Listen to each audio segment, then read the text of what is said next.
Batman 3 is a very controversial and mixed bag film. Like, Robert Downey Jr. is probably at his absolute best in this film, having very realistic mental breakdowns because of his experiences in Justice League and losing everything in this film. Ben Kingsley at first is literally perfect as Ra's al Ghul, but then they do this whole twist that he's not actually Ra's al Ghul and he's actually just a figurehead, and it's so dumb.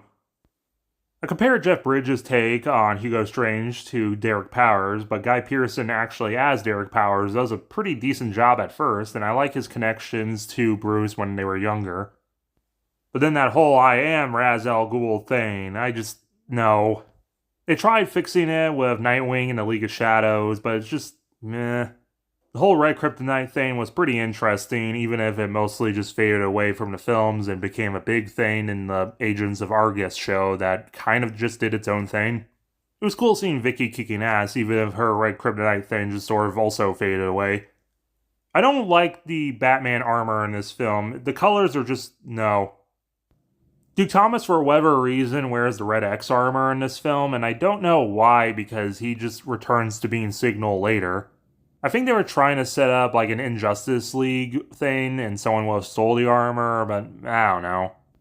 Terry McGinnis is in this film, and I like his interactions with Bruce, but it feels like they sort of just forgot about him. He does show up in Endgame, but I don't know, I think they were trying to set up something and just forgot about it.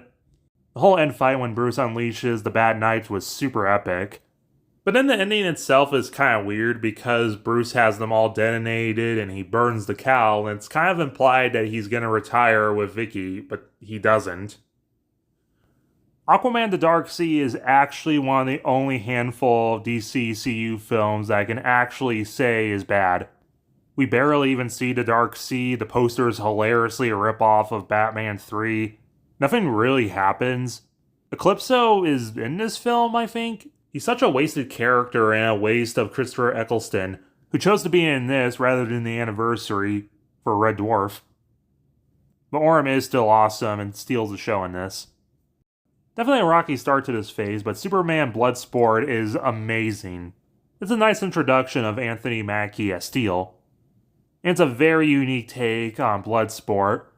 The twist that he was Jimmy Olsen was great, making him kind of a mix of Red Hood and a Court of Owl's Talon.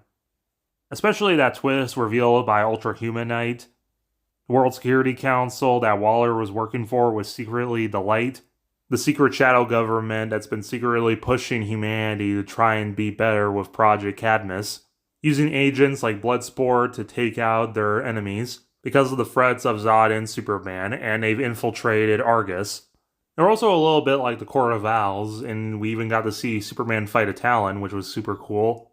All these films are funny, but I definitely like the joke where they mentioned that Superman needs to catch up on stuff and had a big list, including Star Trek/Wars. It's funny in that actor's multiple roles kind of sense, because the person who plays Waller played a captain in those Star Trek prequels. Also, KG Beast is in this film, without his armor. James Gunn's Legion of Superheroes was a very, unknown, bizarre pick to adapt, which ultimately really paid off. They even poked fun of this in the film when someone asked who Chris Pratt was, and he said, Mon-El, Superboy. Who? I know Chris Pratt's a super weirdo in real life and a definite meme, but he does a good job in the role. The whole film's about family, and each of them reflect this, like with Superboy not knowing his dad and his mom for a very short period before he was picked up by space pirates. You know, a little subtle thing, because he hasn't been exposed to that much yellow sun. Throughout the film, you do see him transform the more he gets it when he's actually on planets, which is something they more explain in the next film. Zoe Saldana, or how you pronounce her last name, sorry, is a pretty good Saturn girl. I like her and Superboy's relationship, and the twist that she's the daughter of Darkseid, albeit adopted. Dave Bautista as Bouncing Boy is iconic and hilarious. Bradley Cooper is amazing as Timberwolf, and Vin Diesel as Proddy definitely deserves more credit. He doesn't just say, I am Proddy, and they use that one clip over and over. He says it multiple times, and even dubbed it into other languages. Michael Rooker as Lightning Lad is really funny, and he even acts as a surrogate dad to Superboy. Even a little bit of nepotism. Sean Gunn, brother James, is pretty good as Karate Kid. I like that they set up the Green Lantern Corps here, and come on, I mean, John C. Reilly as Nort is like perfect. But it's also kind of weird that they've been developing a Green Lantern Corps movie for forever and they still haven't done it. Benicio del Toro as Metron's perfect. His big collection of stuff is full of really cool Easter eggs. And importantly, he does set up what the anti-life equation is, and how it's a theoretical equation of parts that can make someone conquer life, and it's been split into different pieces, as seen in the Black Trident in Aquaman Dark Sea. Pursuiter is kind of a mix of Pursuiter and Steppenwolf from the comics, and he's sort of just there. Karen Gillan is great as Grail. I love seeing her, Saturn Girl, and even Darkseid later interact. It might just be a cameo, but this is importantly our second time seeing Darkseid played now actually by Josh Brolin. He might be there for a little time, but that cameo is very important to set him up for the rest of the series. Also, the soundtrack's awesome. Justice League Infinite Crisis is kind of worst of all the Justice League films, but I wouldn't say it's outright bad. The whole battle in the snow is really cool, pun not intended, but then Dr. Light's just sort of there and doesn't really do anything.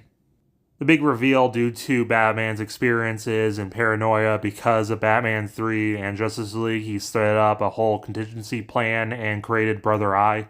With Martian Manhunter helping create the Brother Eye satellite rather than Ray Palmer is kind of weird. And I almost like Brother Eye as a villain, but there's just a little bit of weirdness to it. Like, I'm not thrilled with this final design of him. And he starts off pretty intimidating, even with the whole Pinocchio theme. But then they just make him a little too jokey, which just feels wrong. Even jokingly saying sorry after he cuts off Weapon Master's arm. But it was a nice touch setting up Weapon Master before the actual Bronze Tiger film. And I like that they connected Brother Eye to the AI Alfred. Always loved the just real friend dialogue in these films. Especially that scene where they're all sitting around and having like a whole thing with Oreos. And Martian Manhunter's like really crazy about chocolate. Which ends up playing into later when Raven's messing with his head. And that whole fight when Martian Manhunter's rampaging and Batman uses the Thrasher suit's just awesome. It's been a little bit of a thing, but they definitely are pushing a Wonder Woman, Martian Manhunter thing, and I kind of think it's cute.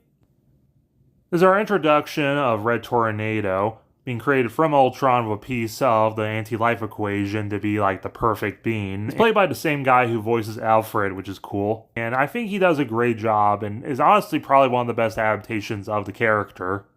We also have the introduction of Wally West as Kid Flash and Raven.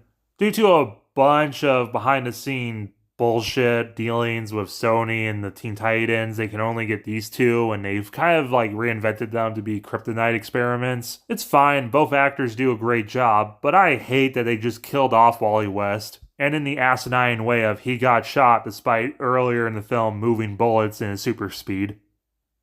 When the group takes refuge at Oliver Quinn's like country home, as a kid I thought this part of the film was super boring. But in hindsight, I realize it's a nice way to bring him down to earth, to be just the kind of normal guy of the team. Even if they don't do anything with his wife being Diana Lance Black Canary. The most important thing this film does is set up basically the rest of the franchise. Like that part where Clark is upset with Bruce and he rips that tree in half. Or at the end when Martian Manhunter is trapped out in space on the Brother Eye satellite. Or at the end when Brother Eye is pulling a Brainiac and tries stealing Vladivov and bottling it so he can create more Brother Eye bots is going to be incredibly important for the rest of the series. And then at the end they finally get the Hall of Justice and there's that one cool bit with Steel, Signal, Raven, and Red Tornado. And Clark very nearly says, "Justice League, action." The Atom's a very weird film to be the finale to Phase 2. I wouldn't say it's a bad film, but it feels like they skipped over the character for 2 phases and they were like, wait. Paul Rudd plays a kind of a mix between both second and third Atoms. He's mostly inspired by Ryan, but he ends up stealing the suit like Atom. And it's more designed after the third suit. But I really like Ryan Croy's interactions with his daughter. It's really cute. Ray Palmer is in the film in a unique way, creating the suit forever ago, but he hates Waller, and he's still kind of a mentor to Ryan. Jean Lauren is not in this film, but they definitely set her up for the next film. Bug-Eye Bandit is in this film, and he's got a cool suit, but I don't know. Bertram Lavarne is kind of an okay villain that ends up being way sillier later.